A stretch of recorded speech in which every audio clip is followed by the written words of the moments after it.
Halo guys, perkenalkan nama aku Aurora Irsya Salsabila dari kelas 1C Prodi PGMI. Di sini aku akan menjelaskan tentang hubungan antar ekosistem. Hubungan antar ekosistem ada yang namanya komponen ekosistem berupa autotrof. Autotrof adalah organisme yang mampu menghasilkan makanan atau energi sendiri. Proses yang dilakukan adalah melalui fotosintesis dan kemosintesis. Contoh organisme autotrof adalah tumbuhan hijau, beberapa jenis bakteri, lumut, dan gangga biru. Tumbuhan hijau disebut autotrof karena memiliki klorofil sendiri. Selanjutnya ada heterotrof. Heterotrof adalah organisme yang menggunakan bahan organik yang telah dihasilkan oleh organisme autotrof. Heterotrof tidak mampu memproduksi makanannya sendiri. Oleh karena itu, organisme heterotrof disebut juga dengan konsumen. Contoh organisme yang termasuk ke dalam organisme heterotrof adalah hewan dan manusia. Selanjutnya ada komponen biotik dan abiotik.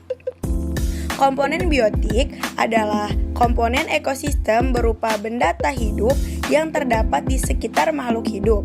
Komponen abiotik yang berpengaruh pada ekosistem antara lain cahaya matahari, udara, suhu, air, dan juga tanah.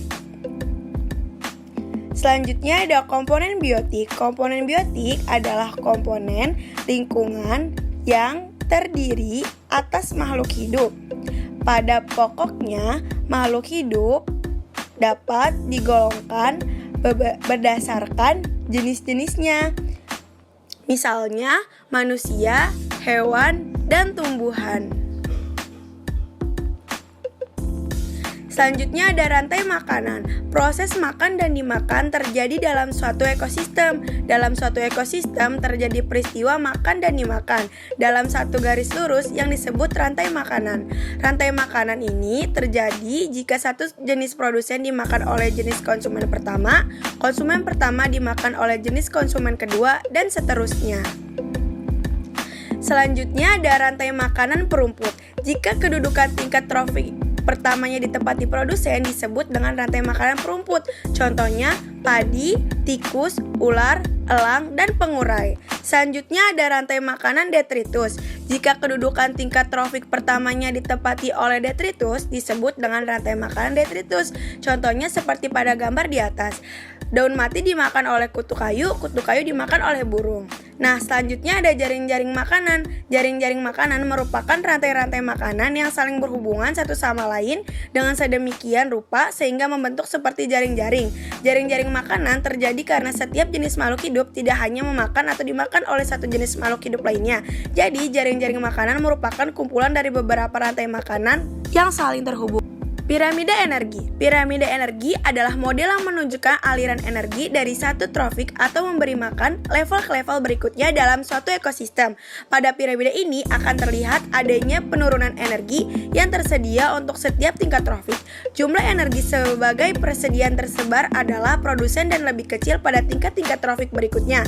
Pada piramida energi terjadi penurunan sejumlah energi berturut-turut. Selanjutnya ada siklus energi.